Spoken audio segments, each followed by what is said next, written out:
ভারতের মেয়েরা যখন চ্যাম্পিয়ন হলো ওয়ানডে ওয়ার্ল্ড কাপে, সে সময় তো প্রশংসায় ভরিয়ে দিয়েছি।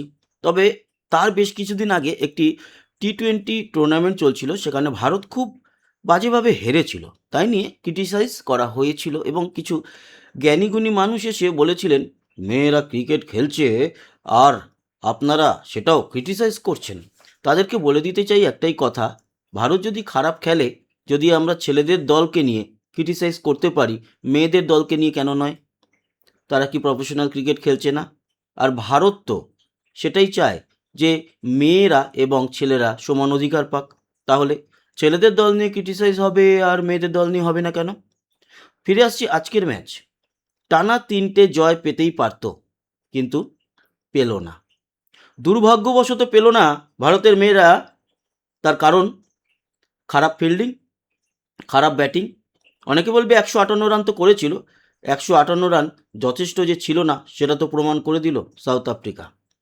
শুরুতে একটা কথা জানাই, শ্রেয়াঙ্কা পাটিল, এই যে বাদিকে যাকে দেখছেন বা আপনাদের ডান দিকে, শ্রেয়াঙ্কা পাটিল আগের দিন ম্যাচে চোট পেয়েছিল, তারপর খেলতে পারেনি বা দল থেকে আপাতত বাদ হয়ে যায়। সেখানে প্রেমা রাওয়াতকে নিয়ে আসা হয়েছে। প্রেমা রাওয়াত প্রথম 11তে ছিল, তবে উল্লেখযোগ্য হেভি যে কিছু করতে পেরেছে সেটা নয়।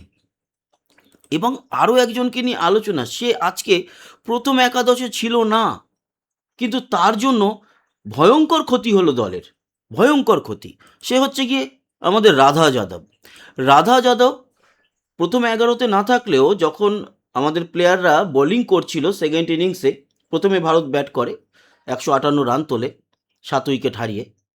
তো রাধা যাদবকে নামানো হয়েছিল বদলি ফিল্ডার হিসাবে, এবং অত্যন্ত খারাপ একটি ক্যাচ, যেখানে রাধা যাদবকে মানা হয় ভারতের যে সমস্ত প্লেয়াররা এই মুহূর্তে খেলছে তাদের মধ্যে টপ ক্লাসের একজন ফিল্ডার, সেই রাধা যাদব হাঁটুতে ক্যাচ নিল।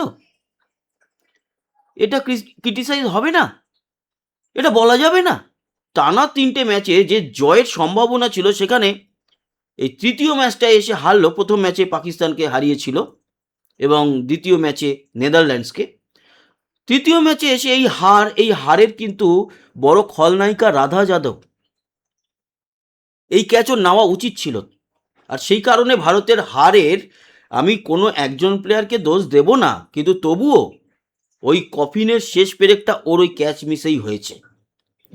বাকি সমস্ত প্লেয়ারদের নিয়ে আলোচনা করব এবং এটুকু বলতে পারি, ব্যাটিংয়ে আমাদের সেরকম রান ওঠেনি, কিন্তু এটাও বলতে হবে যে প্রত্যেক প্লেয়ার কিন্তু ব্যালেন্স খেলে গেছে। কেউ যে একেবারে বিরাট বড় ইনিংস খেলেছে তাও নয়, আবার একেবারে 0 রানে আউট হয়েছে সেরকমও নেই। সবাই কিন্তু 2 অক্ষরে রান করে গেছে।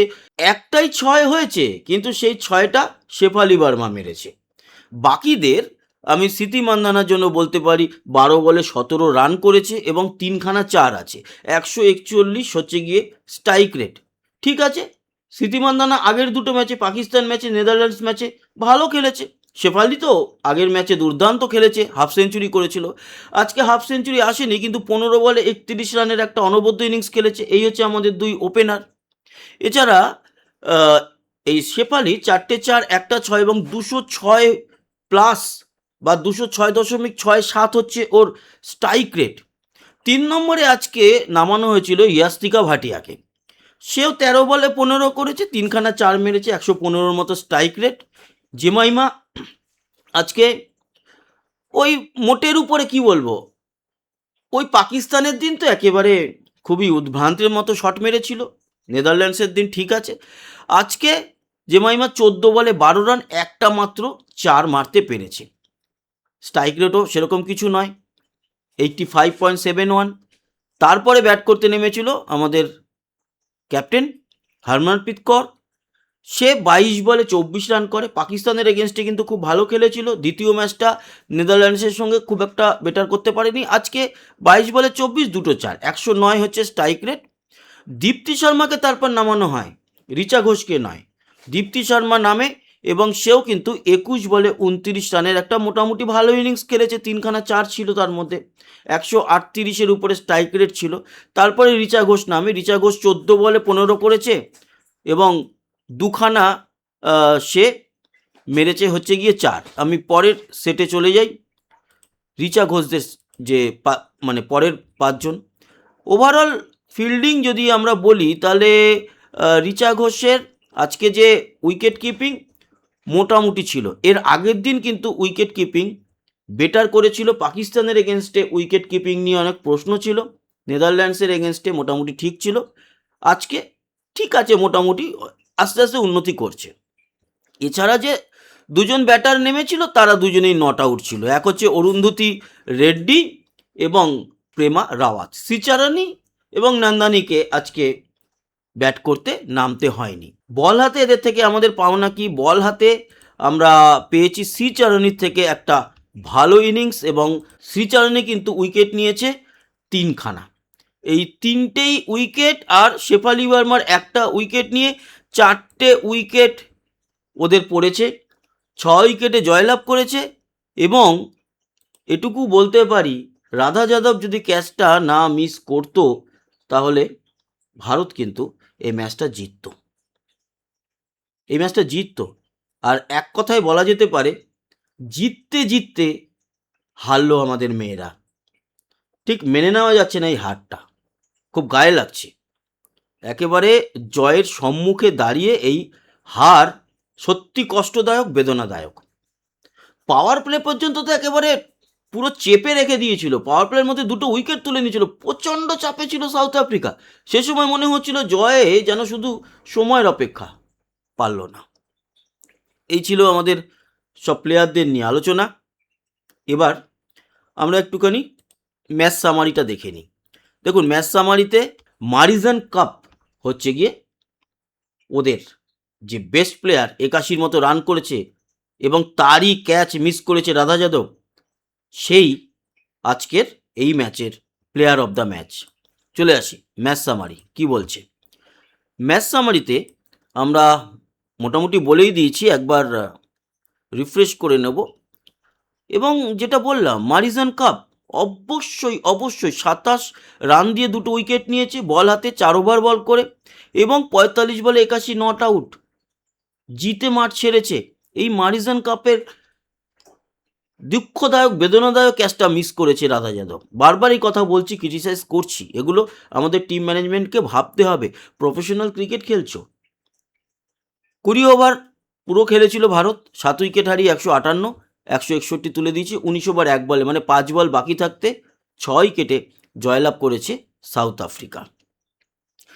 এছাড়া উল্লেখযোগ্য আমাদের শেফালি বর্মার 31 রান 15 বলে, দীপ্তি শর্মার 21 বলে 29, আর হারমনপ্রীত কৌরের 22 বলে 24। এই হচ্ছে আমাদের টপ 3 ব্যাটার। ওদের top 3 bowler Marizanne Kapp 4 over bowl করে 27 রান দিয়ে 2 উইকেট, তারপরে সাবনিম ইসমাইল 4 ওভার বল করে 28 রান দিয়ে 2 উইকেট, এবং নাদাইন দে ক্লার্ক 2 ওভার বল করে 16 রান দিয়ে 1 উইকেট। ওদের যারা টপ 3 ব্যাটার তারা হচ্ছে মারিজান কাপ 45 বল খেলে 81 নট আউট, তাজমিন ব্রিটস 36 বলে 40, এবং লরা ওয়ালভার্ড এ হচ্ছে অধিনায়ক বা অধিনায়িকা বা ক্যাপ্টেন সাউথ আফ্রিকার, 21 বলে 20 রান। আমাদের যারা টপ 3 বোলার তাদের মধ্যে শ্রীচারণী 4 ওভার বল করে 24 রান দিয়ে 3 wicket, Shefali Verma 4 over bowl করে 22 রান দিয়ে 1 উইকেট, আর নন্দানী শর্মা 2 ওভার 1 বল করে 17 রান দিয়ে কোনো উইকেট পায়নি। আজকে যেই ক্রিকেট গ্রাউন্ডটায় খেলা হয়েছিল, ওল্ড ট্রাফোর্ড ক্রিকেট গ্রাউন্ড, এই মাঠের একটা ইতিহাস আছে আমাদের ভারতের সঙ্গে জড়িত। সেটা কি জানেন?